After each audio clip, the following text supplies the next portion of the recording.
kankana. To be honest, these are our mentors. Ate nze ngazo omuntu sisomangako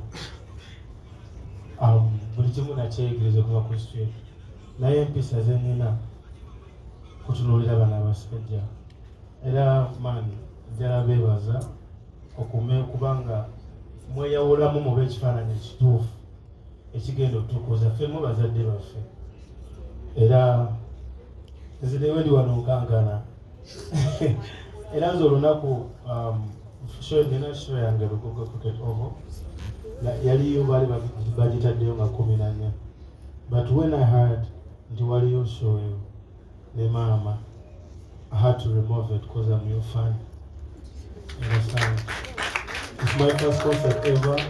Naye I really had nafuna omukisa okujjawo ku show yange negiteeka ku 15 February naye nga nali nkoze 14. So nekirala ekibadde kindeese taata ngenda kuba ku show gulo nga 14 era banaye nange mbagamba nga Valentine sina ngenda kuyimba okujjako ngenda kubeera ku show ya taata ne maama. Twalina omukisa guno kuba munaye badde ngenda bajjawa Honorable Hilda, Papa Misachi, Mama ne Tata, Idiawe, Pastor wange ali wano.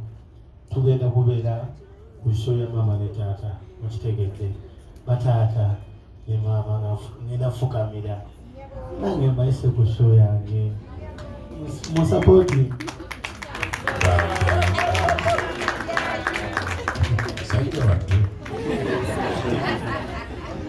After your show timaye mugenda bamukoye naye ngenda bateerawo tebaawo mbayimbireko nange. Omanyi Uganda yaffe eno munnange ffe abato tulina empisa embi kyekyo kyetuzimbye mu bantu kituwemula naye ate waliyo naffe abatawemula kitegeera. So nandyagadde tebeeyo ebeere awo ekifaananyi ekyo kiveeyo nkiteeke mu nnyumba yange nti eno tebonga bweri wano baliko ku show yange naye nga 14 we're going to support the Kings of course. Ate bwe bali kulabika bulungi bannange leka ndo kambasiime bannange abayimbi abato balemedde mu bukyafu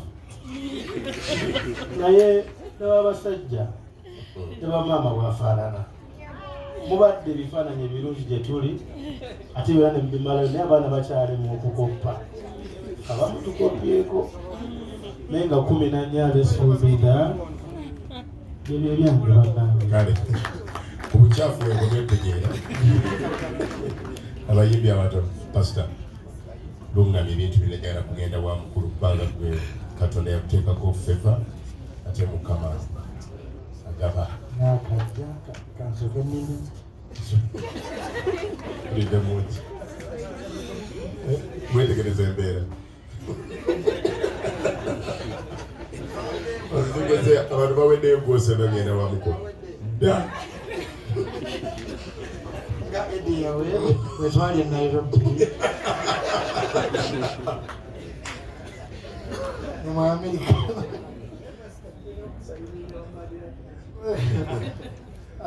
Mukama waffe yeebazibwa oluganda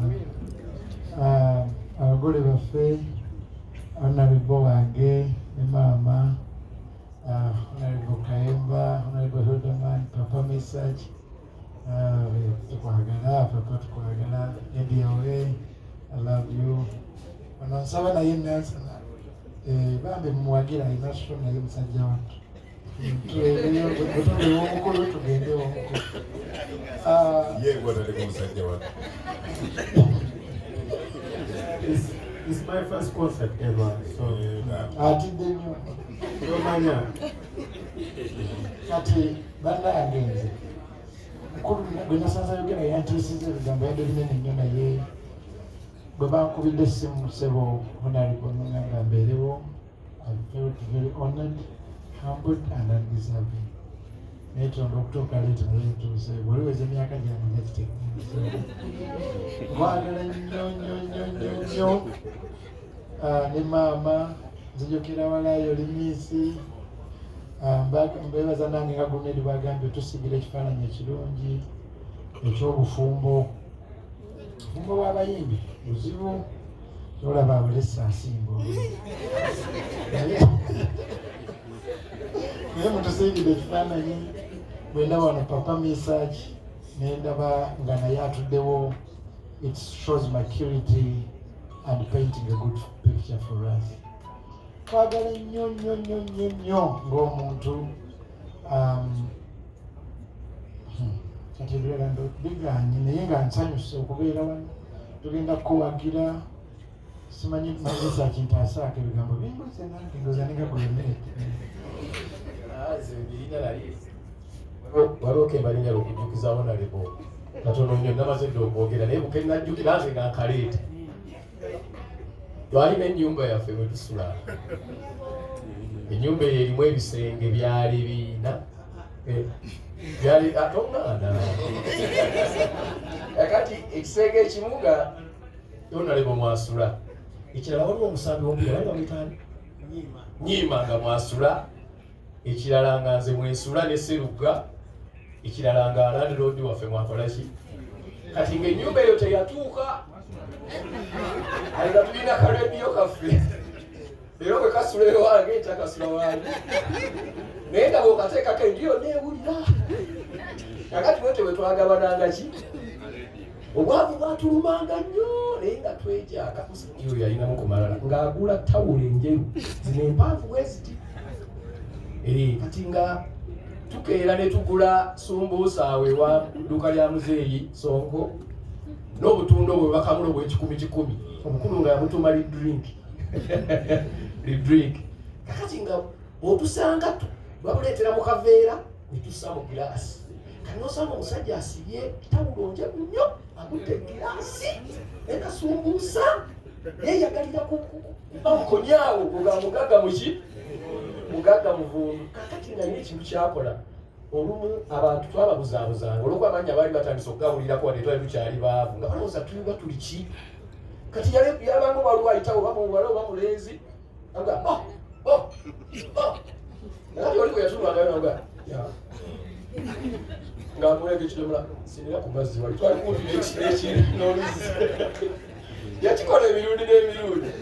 Olwo yayita omusajja n'asera, omusajja n'agasena n'agaleeta nagala naye mukulu tubange amazzi ngalesere tokiddangamu.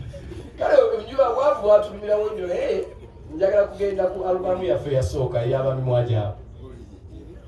Geoffrey yatusooka okulikodinga ng'omukulu bw'agambye nga tulikodingire wa producer nze gwe mmanyi nti yakyasinze mu Uganda wadde yatufaako mangu baali bamuyita Tone Ssengo era nsaba tumukubireko omubugalo Tone Ssengo. Kakati nga alubamu yagirikodinga naye ng'abagula bakyakoze eki bakyabuze. Kati nze naye nali ntandise okutagala eyo mu kibuga kati nga neewa omusajja atunda teepu bamuyita Kase ne ntuuka ewa Kase ne mugamba nina mukwano gwange ng'alina alubamu eki alina ennyimba ennungi. Kati bwenzijja Kase ne muwulizaako. Kase n'aŋŋamba nti ngenda kukikolwa ki ngenda gigula. Bwezirayo lweggulo ne ngaba Geoffrey nafunye agula ki teepu ye naga olimba konzi nagufunye era musajja ngambye tukeereyo mu paka empya nga tugende omusajja ogamba twali kali kamu 258 albamu ye yasooka mitwalo 58 naye omusajja n'atuwaako deposit wa mitwalo ameka. Geoffrey yakwata ssente erabamu omusajja agudde ddala teyakkiriza nti ebituufu bakoze eki. Kati omusajja agenda okuvayo ga nti oba muwandiikeko wano nga yawesedde kooda yamulidde yonna. Noonya omusajja gwenderese ng'omusajja yawesedde ki omusajja namisa nti tondeetere wano abayaayi konze simu yaayi era ajja kukola ki gwe namutuukako wakale bwewaddusibusaka omusajja bweyefuula. Kale bwe nenjagadde ennyumya akantu ako okulaga wajje tuvudde tugere mu maaso kennajjukira nga kale otukoze bulungi. Kandeke Musumba omalize nga weebazadde okugenda mu station. Fenno tukomye wali wogambye nti ennyumba teyatuuka. Abadde tumanyi gy'olaga. Naye otukoze bulungi n'okyuka bulungi. bano bonna babadde bwongeddeko oli ng'asula eno ng'asula eno naye ng'ennyumba teyatuuka kakati buli muntu n'alinda awo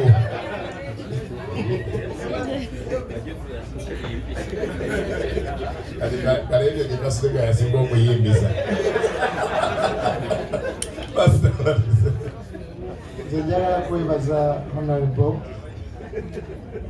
ne papa wenatandikira okuyimba gospel nenkuba ennyimba zange ezo zikunaweeka nemujja nemumbeererako mu vidiyo ebiseera ebyo nga Gunedi bwagambye olugalo lwannange nga Gunedi bwagambye nga mbatya mwami Kayembo oyo yandeeta nga amasanyalaze mangi kuba ebiseera bali wakawangula Pamaward nga naliyo emabega eyo kale newuunya nze ndowooza nti abantu nga basatu abanyanjula eri ensi ng'ate nyimba gospel.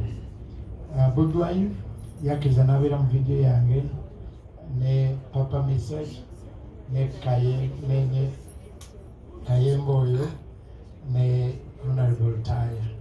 Abantu bonna ne batandika okuntegeera nga balaba basereevu mu vidiyo za gospel. I'm forever grateful. Njagadde nkayiseewo kubanga leero lunaku luno byebyo Katonda yeebazibwe n'okuyimba emyaka emingi bannange abantu bayimba ennyimba nkyogera nnyo ne Papa Message ne bagenda paka erimbire ne babulirayo naye Katonda n'akubeera mwaka gumu 2, 3, 4, 5 Katonda yeebazibwe Katonda yabadde mwinyizi. Congratulations. Honorable Suranga Kajukira manyi yali Pastor Bugembe Shujja asooka okuyimba ya secular etali ya gospel mu nsi yali awo Honorable yayironcha Nice and Lovely. Ebiseera ebyo nali manager naye obunkenke obwali awo n'okugenda ku stage ddala abasumba banzise naye Mukama n'atuyamba era okuva olwo kwaddako alikola show yakomaweeka so wabyafaayo bukulu ate ne batamunyigira